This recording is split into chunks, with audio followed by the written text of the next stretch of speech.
And welcome to 100% maths. हम कर रहे हैं चैप्टर नंबर 1 क्लास 11th के लिए मिसलेनियस एक्सरसाइज कर रहे हैं सेट्स चैप्टर की। ऑलरेडी मैं 3 क्वेश्चंस पिछले वीडियो में डिस्कस कर चुकी हूँ आपके साथ। उसका लिंक मैंने आपको डिस्क्रिप्शन बॉक्स में दिया है, आप वहाँ से जाकर देख सकते हैं। तो आज स्टार्ट करेंगे क्वेश्चन नंबर 4 के साथ। देखिए, show that the following 4 conditions are equivalent. तो हमें ये शो करना है चारों कंडीशंस क्या हैं, इक्विवेलेंट हैं। तो with the help of an simple example हम इसको एक्सप्लेन कर सकते हैं।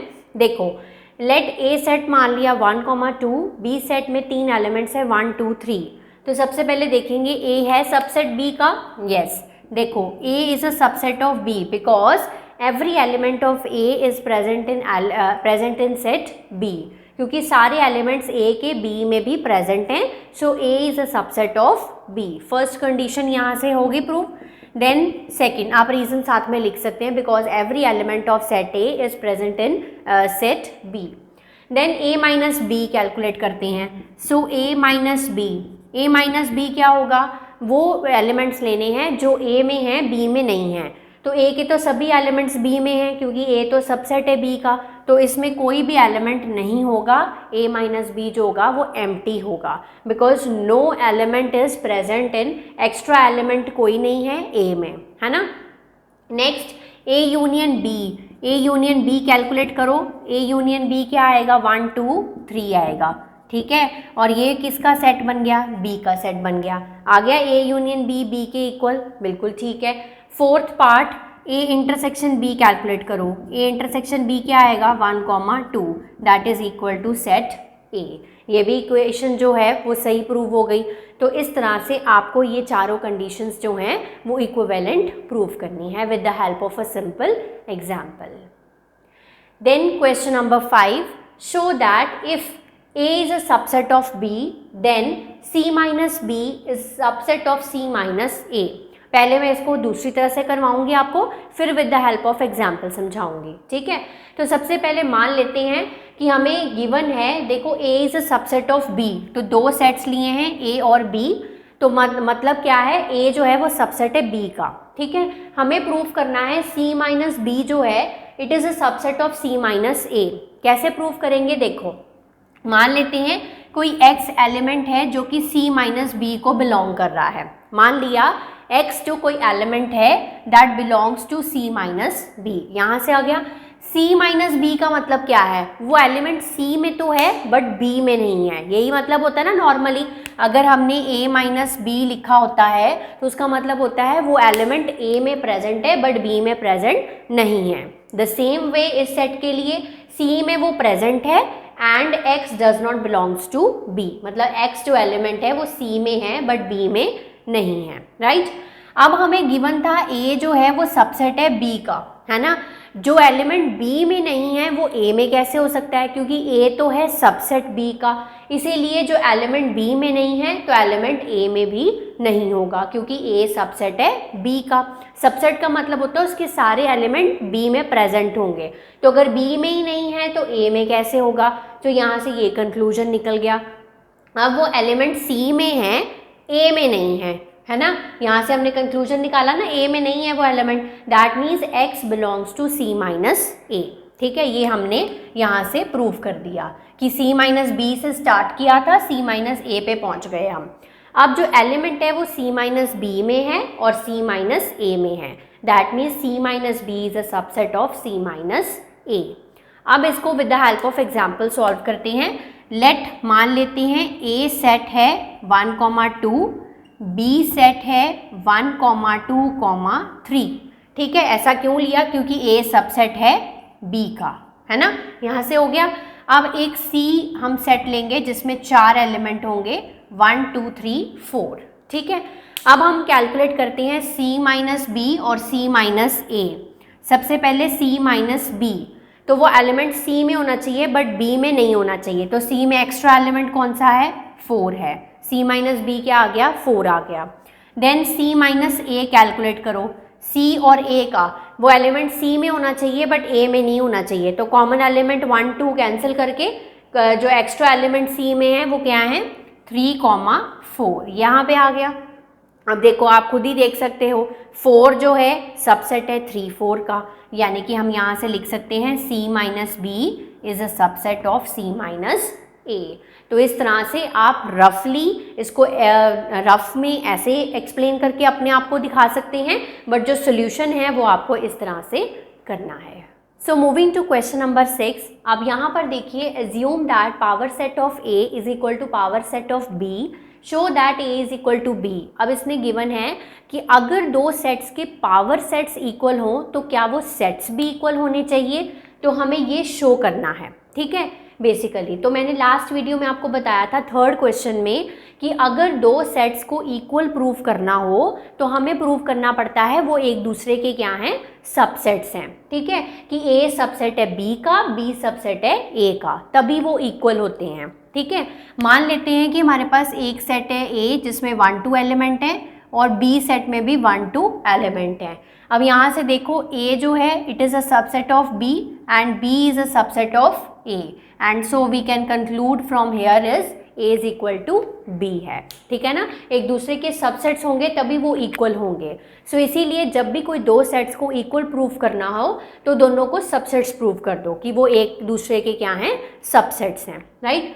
अब यहाँ से हमें गिवन क्या है, गिवन है कि दोनों के पावर सेट इक्वल हैं, बिल्कुल बराबर के हैं, ठीक है। अब पावर सेट कैसे लिखा जाता है और एलिमेंट कैसे लिखा जाता है वो पहले देख लो। अब लिखा जाता है जैसे हमारे पास ए के अंदर 1 2 एलिमेंट है तो हम लिखते हैं 1 बिलोंग्स टू ए, है ना। तो जब हम इसका पावर सेट बनाते हैं तो पावर सेट क्या होता है, 5 एलिमेंट मतलब एम्प्टी एलिमेंट, 5 भी लिखते हैं इसकी जगह पर, 1 करली ब्रैकेट्स में, फिर 2 करली ब्रैकेट्स में, फिर 1 2 करली ब्रैकेट्स में, इसी तरह से पावर सेट बनाया जाता है ना। अब तो ये क्या होता है, अगर हमने सिंगल 1 लिखा है दैट बिलोंग्स टू ए, अगर हमने करली ब्रैकेट्स में 1 लिखा है that belongs to power set of A. अब ये क्यों समझा रही हूँ, ताकि ये हम आराम से प्रूव कर सकें। अब देखो सबसे पहले मान लेते हैं कि x कोई एलिमेंट है जो कि a सेट को बिलोंग कर रहा है। अब हमें शो करना है किसी तरह से कि x जो है वो b में भी है, ठीक है। वो कैसे करेंगे, अब x बिलोंग्स टू a है, दैट मीन्स जो कैपिटल X, अब यहाँ पर करली नहीं यूज़ करा ब्रैकेट्स में, तो यहाँ पे सिंबल यूज़ कर लिया मैंने x जो है वो पावर सेट को बिलोंग कर रहा है। ये डिफरेंट लेने हैं आपने हमेशा, ठीक है। अगर x एलिमेंट बिलोंग कर रहा है a को तो कैपिटल X बिलोंग करेगा पावर सेट ऑफ a को, है ना, बिलोंग करेगा। अब यहाँ से पावर सेट ऑफ ए और पावर सेट ऑफ बी तो ये बराबर थे, अगर कैपिटल X जो है वो पावर सेट ऑफ ए में है तो वो पावर सेट ऑफ बी में भी होगा। रीज़न क्या लिखोगे, क्योंकि गिवन था power set of A power set of B के बराबर है। अगर वो element power set of B में है तो दैट मीन्स वो x करेगा बिलोंग b को, हमने शो कर दिया x a को भी बिलोंग कर रहा है, b को भी बिलोंग कर रहा है, सो a is a subset of b। यहाँ से ये हो गया, ठीक है। Same way b is a subset of a कैसे प्रूव करना है, कोई y एलिमेंट ले लो जो कि b सेट को बिलोंग कर रहा है, तो कैपिटल Y जो है वो क्या बिलोंग करेगा, पावर सेट ऑफ b को। अब पावर सेट ऑफ a और b फिर बराबर हैं तो पावर सेट ऑफ a को भी बिलोंग करेगा वो, देयरफॉर y जो है वो बिलोंग करेगा a को यहाँ पर, so y belongs to b also, y belongs to a also, तो b is a subset of a। So from 1 and from 2 we conclude that a is equals to b, है ना।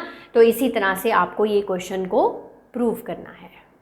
Next question है, is it true for any sets a and b that pa union pb is equal to pa union b, मतलब power sets इनके इस तरह से बराबर होते हैं। Justify your answer with the help of simple example you can prove this. Let a मान लेते हैं 1 2 और b मान लेते हैं 2 3, सिंपल सा ही रखते हैं। सबसे पहले बनाते हैं LHS, ठीक है। तो बनाएंगे पहले power set of A, power set of A क्या आएगा, 5 set then 1 then curly brackets 2 then 1 2, ये पावर सेट ऑफ A बन गया। Then power set of B बनाओ, यहाँ पर 5 देन करली ब्रैकेट्स 2 करली ब्रैकेट्स में 3 देन 2 3, ये पावर सेट ऑफ B हो गया। अब इन दोनों को क्या करना है, union, power set of A power set of B का यूनियन।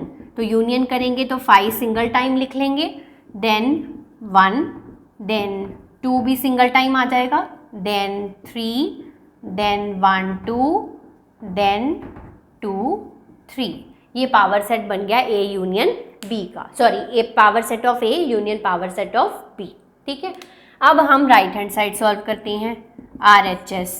तो क्या करना है, पावर सेट बनाना है ए यूनियन बी का, तो ए यूनियन बी तो पहले निकालना पड़ेगा।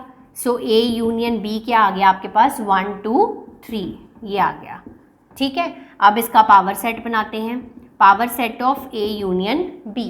सबसे पहला एलिमेंट 5, ठीक है, देन 1 देन 2 देन 3, ठीक है, सिंगल सिंगल लिख लिए, फिर double double 1 2 2 3 then 1 3 and last 1 2 3। ठीक है, और हमेशा कर्ली ब्रैकेट्स के बीच में लिखकर आपने कॉमा ज़रूर डालने हैं। ठीक है, तो यहाँ से देखो, यहाँ देखो ये सेम है, अब 5 सेम है, 1 सेम है, 2 सेम है, 3 सेम है, 1 2 आ गया, 2 3 आ गया, बट ऊपर वाले सबसेट में ना तो 1 3 है, पावर सेट में ना तो 1 3 है ना 1 2 3 है। So we can say that power set of A union power set of B is not equal to power set of A union B, right. So this is the required answer of this question. Next question है question number 8। अब यहाँ पर देखो, show that for any sets A and B, हमें ये दोनों चीज़ें prove करनी है। तो बारी बारी से इनको सॉल्व करेंगे। तो सबसे पहला ये वाला पार्ट सॉल्व करने जा रही हूँ। इसमें 2 रिजल्ट्स यूज़ हो रहे हैं, एक रिजल्ट यूज़ होगा, एक प्रॉपर्टी यूज़ होगी। ठीक है, वो बता देती हूँ मैं आपको क्या चीज़ है। अब यहाँ पर सबसे पहले हम राइट हैंड साइड से स्टार्ट करेंगे, क्योंकि लेफ्ट हैंड साइड से हम राइट हैंड साइड नहीं बना सकते। So we can make right hand side को लेफ्ट हैंड साइड में हम कन्वर्ट कर सकते हैं। सो राइट हैंड साइड में हमारे पास है A intersection B union A minus B, तो हमें अकेला क्या चाहिए, ए चाहिए। ठीक है, अब स्टार्ट करते हैं A intersection B union A minus B. First statement मैंने कॉपी किया यहाँ से। अब देखो ए माइनस बी मतलब वो जो एलिमेंट है that belongs to A but not to B. इसमें एक रिजल्ट आपको याद रखना है, ए माइनस बी जो होता है वो ऑलवेज इक्वल टू होता है ए इंटरसेक्शन बी कॉम्प्लीमेंट। चाहे तो अब इसको प्रूव करके देख लो, तब आपके दिमाग में ज़्यादा अच्छे से बैठ जाएगा। So A minus B is always equal to A intersection B complement.